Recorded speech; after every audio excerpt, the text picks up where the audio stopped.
શરૂઆતમાં આપણે થિયરી સમજી લીધી.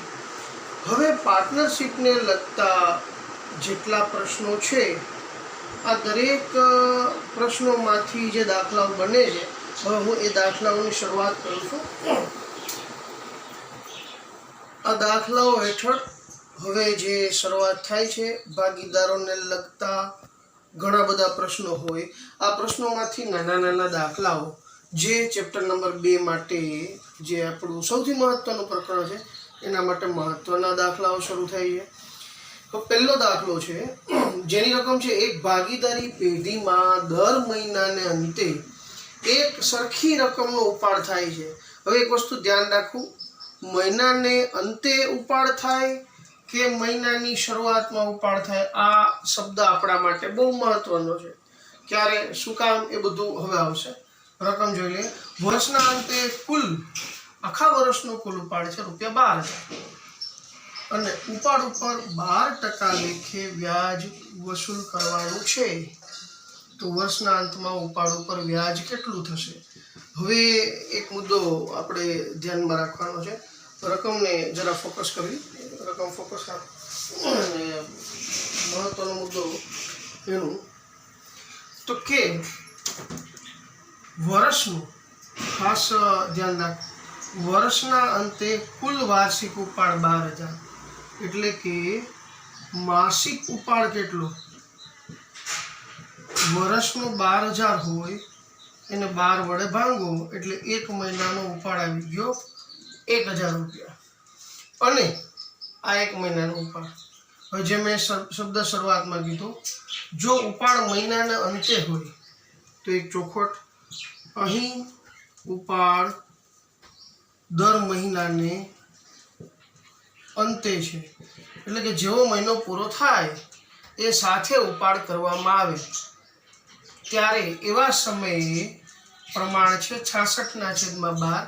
અને જો ઉપાડ મહિનાની શરૂઆતમાં હોય, આ દાખલામાં ઉપાડ મહિનાની શરૂઆતમાં નથી. જો મહિનાની શરૂઆતમાં હોય ને તો 78/12. આ કઈ રીતે છે એને સમજવા માટે એક લાંબી પ્રક્રિયા છે. અત્યારે સમયના અભાવે લાંબી પ્રક્રિયામાં પડતા નથી, પણ ટૂંકમાં જ આપણે પતાવીએ છીએ. જો તમે ઉપાડ દર મહિનાને અંતે કરતા હોય તો ગણતરીમાં 66/12 કરું, અને ઉપાડ મહિનાની શરૂઆતમાં કરતા હોય તો 78/12 કરું. અહીં ચોકડીમાં રહે છે, આ દાખલામાં લાગુ નહીં પડે. ઉપાડ દર મહિનાના અંતે કરો છો. હવે ઉપાડ ઉપર વ્યાજનો દર, વ્યાજનો દર મીન્સ રેટ, આ આપ્યું છે 12%. 12% મીન્સ 12/100. તો હવે તમારે ઉપાડ ઉપર વ્યાજની ગણતરી કરવાની છે. ઉપાડ પર વ્યાજ, વ્યાજ મીન્સ ઇન્ટરેસ્ટ, આઈ. અને આઈનું સૂત્ર તમે અગાઉના ધોરણોમાં ભણી ગયા, PRN/100. તો તમારી મુદ્દલ રકમ દર મહિને તમે કેટલો ઉપાડ કરો છો? ₹1,000. આ ઉપાડ ઉપર વ્યાજનો દર કેટલો છે? 12/100. અને નંબર ઓફ યર્સ એટલે કે ટાઈમિંગ કેટલું છે? તો કે મહિનાના અંતે છે એટલે 66/12. જો શરૂઆતમાં હોત તો 78/12 જેટલું ઉડે એટલું ઉડાડી દીધું. અને 66 × 10 ₹660 વ્યાજ થશે. ઉપાડ ઉપર વ્યાજ તમારા જવાબ ઉપર છેલ્લું હાઇલાઇટ. ફરી પાછું જોઈ લેજો. વર્ષ આખાનો ઉપાડ 12,000 જે દર મહિનાના અંતે કરે, 12 મહિનાના 12,000 તો એક મહિનાના ₹1,000. ઉપાડ મહિનાના અંતે કરવામાં આવે છે એટલે એના ઉપર નંબર ઓફ યર n એ આવશે 66/12. વ્યાજનો દર એટલે કે રેટ છે 12%. પરિણામ સ્વરૂપે સાદા વ્યાજનું સૂત્ર મૂકી એમાં કિંમતો મૂકતા ઉપાડ ઉપર વ્યાજ લાગુ પડે છે ₹660. હવે બીજો દાખલો છે, એની રકમ આ મુજબ છે કે અમૃતા અને દિવ્યા 2 પાર્ટનર્સ છે એક ભાગીદારી પેટીના. એની મૂડીનું પ્રમાણ 3/2 છે. હવે એક શબ્દ નોટ કરજો, દાખલો ગણતી વખતે જે અગાઉ થિયરીમાં અને પહેલાંના વિડીયોમાં મેં એવું જણાવેલું કે ભાગીદારો ભેગા થઈ અને કરાર નક્કી કરે આ દાખલામાં કરાર તો છે જ નહીં કે ભાઈ નફા નુકસાનનું પ્રમાણ આપણે કેટલું રાખશું. નફા નુકસાનનું પ્રમાણ આપેલું નથી. તેઓની મૂડીનું પ્રમાણ 3:2 છે. એટલે નફા નુકસાન કરાર કરેલ નથી. અને કરાર કરેલ ન હોય ત્યારે ભાગીદારો વચ્ચે નફા નુકસાન સરખે હિસ્સે વેચી દેવું. આ ખાસ યાદ રાખજો. અમૃતાને તેનું કમિશન બાદ કર્યા પછીના નફા ઉપર 8% કમિશન. હવે આ વાક્ય ઉપર ભાર આપજો. વાક્ય એવું કહે છે અમૃતાને તેનું કમિશન બાદ કર્યા પછી જે નફો મળે એના ઉપર 8% કમિશન. આ કેવું વાક્ય? તમે કમિશન આપી દીધું છે, પછી જે નફો વધે છે એના ઉપર 8%. હવે આ થોડું અટપટું વાક્ય છે. આ વાક્યનો કહેવાનો મતલબ એવો છે કે જે ચોખ્ખો નફો છે ને એમાં 8% કમિશન ચડેલી અવસ્થામાં છે. ચડેલી અવસ્થામાં ટકાવારી જેમ 100 મપાય એમાં આ દાખલો એવો છે કે જેમાં ટકાવારી 100 નહીં મપાય. 8% કમિશન ચોખ્ખા નફામાં ચડેલી અવસ્થામાં છે. તો આવા દાખલામાં શું કરવું? જ્યારે કોઈ દાખલામાં આવો શબ્દ વાપરેલો હોય, ખાસ હું જે શબ્દ બોલું છું એના ઉપર ધ્યાન આપજો. આ શબ્દ કમિશન બાદ કર્યા પછીના ચોખ્ખા નફા ઉપર. કોઈ પણ દાખલામાં આવો શબ્દ હોય કે કમિશન બાદ કર્યા પછીના ચોખ્ખા નફા ઉપર આવો શબ્દ આપેલો હોય ત્યારે ટકાવારી 100 નહીં માપવાની. ટકાવારી 108 8% હોય તો 108 માપવાની, 9% હોય તો 109 માપવાની, 12% હોય તો 112. કહેવાનો મતલબ એવો છે કે ચોખ્ખા નફા ઉપર કમિશન ચડાવી દીધું છે માટે ટકાવારી 100 નહીં પણ એક ચડાવેલે માપવાની. મતલબ અને હજી રકમ આગળ વર્ષના અંતે પેઢીનો નફો 96,876 છે. તો અમૃતાને કેટલી રકમ મળી હોય? અમૃતાને જે રકમ મળી હોય એના માટે પહેલા એનું કમિશન તો શોધવું પડે ને. તો અહીં ચોખવટ કરું, નફા નુકસાનનું પ્રમાણ આપેલ નથી, તેથી સરખે હિસ્સે નફો કે નુકસાન વહેંચાશે. આ એક ચોખવટ. હવે અમૃતા અને દિવ્યા બેયનું નફા નુકસાનનું પ્રમાણ નથી, મૂડીનું પ્રમાણ આપ્યું છે. મૂડી અલગ, નફા નુકસાન અલગ. એટલે નફા નુકસાનનું પ્રમાણ નથી આપ્યું એટલે સરખે હિસ્સે વહેંચાય. અને તમને એમ કીધું છે કે અમૃતાને કેટલી રકમ, તો એના માટે પહેલા અમૃતાનું કમિશન કાઢવું પડે ને. તો અમૃતાનું કમિશન તો આની અંદર 8% ચડેલા છે. 96,876 એના 8%. હવે અત્યાર સુધી શું થતું? આ દાખલામાં શું કર્યું? તો ટકાવારી છેદમાં 100 આવે. જ્યારે આ દાખલામાં કમિશન બાદ કર્યા પછીના નફા ઉપર 8% કમિશન.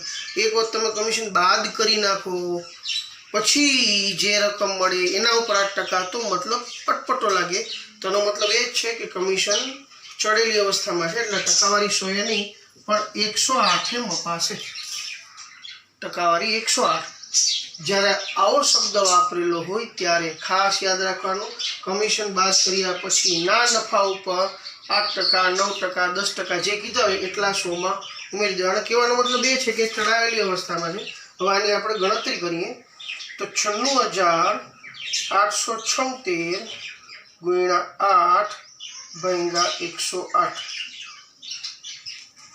96,876 ગુણ્યા 8 ભાગ્યા 108 કરતા જવાબ આવે છે 7,176 રૂપિયા. આ મળ્યું કમિશન. તો હવે કમિશન બાદ કર્યા પછી જે નફો આવે છે એને કહેવાય વહેંચણી પાત્ર નફો. તો એનો મતલબ કંપનીને વર્ષના અંતે નફો થયો તો 96,876, જેમાંથી 7,176 આ તો થયો ચોખ્ખો નફો, એમાંથી કાઢી નાખ્યું કમિશન. તો ચોખ્ખા નફામાંથી કમિશન બાદ કરતા જે રકમ મળે એ વેચણી પાત્ર હોય. 96,876 માઇનસ 7,176 તો 89,700. ટૂંકમાં પેઢીને વર્ષને અંતે 96,876 રૂપિયા નફો થયો. જેમાંથી અમૃતાનું કમિશન કાઢી નાખ્યું, એટલે જે વધ્યું એ આ બંને જણા વચ્ચે વેચવા માટેનો નફો, એટલે એને કહેવાય વેચણી પાત્ર નફો. તો હવે અમૃતા અને દિવ્યા ના ભાગે આવતું વહેંચણી પાત્ર નફો હું અહીં ટૂંકમાં લખું છું. તો 89,700 રકમ છે. બે પાર્ટનર છે ને બેને સરખે હિસ્સે વેચવાના છે, એનો મતલબ 2 વડે ભાંગી નાખો. તો 89,700 ભાગ્યા 2 એટલે બંનેના ભાગમાં 44,850 રૂપિયા આવે. અમૃતા અને દિવ્યાના ભાગે આવતો વેચણી એટલે બેયને 44,850 મળે. તો હવે અમૃતાને કુલ કેટલી રકમ મળે? તો આપણા દાખલાનો જવાબ, અમૃતાને મળતી કુલ રકમ તો કે વહેંચણી પાત્ર નફો હતો 44,850 પ્લસ એનું કમિશન જે તમને ઉપર મળી ગયું 7,176. તો 44,750 પ્લસ 7,176 કરતા જવાબ આવશે 52,024.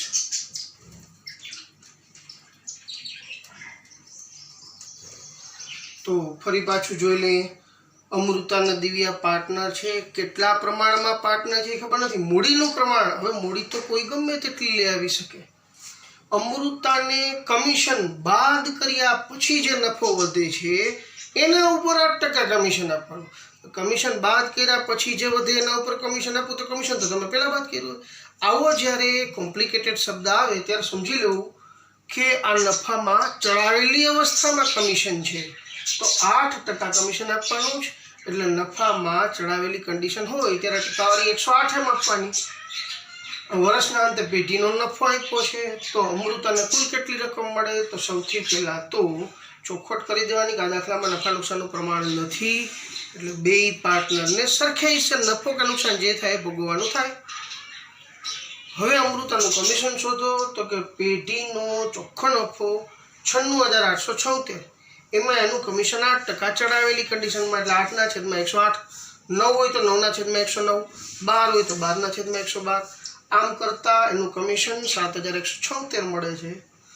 એ કમિશન ચોખ્ખા નફામાંથી બાદ કરો એટલે તમને મળે છે વેચણી પાત્ર નફો, જે બે પાર્ટનર વચ્ચે વેચવાનો.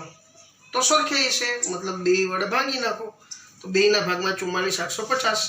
તો અમૃતાને કેટલું મળે? તો કે 44,850 અને 7,176 ઉમેરતા 52,026 રૂપિયા મળે. હવે આ બે દાખલા ફરી પાછું જરૂર પડે તો વિડીયોને રિવાઇન્ડ કરી અને જાણી લો. પછી હું બીજા દાખલા આવતીકાલે ગણાવીશ. દરરોજના આવી રીતે હું 2 વિડીયો મૂકતો જઈશ જેથી પ્રકરણ આગળ ચાલી રાખે. અને જે દાખલા હું ઉદાહરણ સ્વરૂપે અથવા તો પ્રેક્ટિસ વર્કમાંથી આપું છું એની મેક્સિમમ પ્રેક્ટિસ કરવાની. રેડી? ઓકે.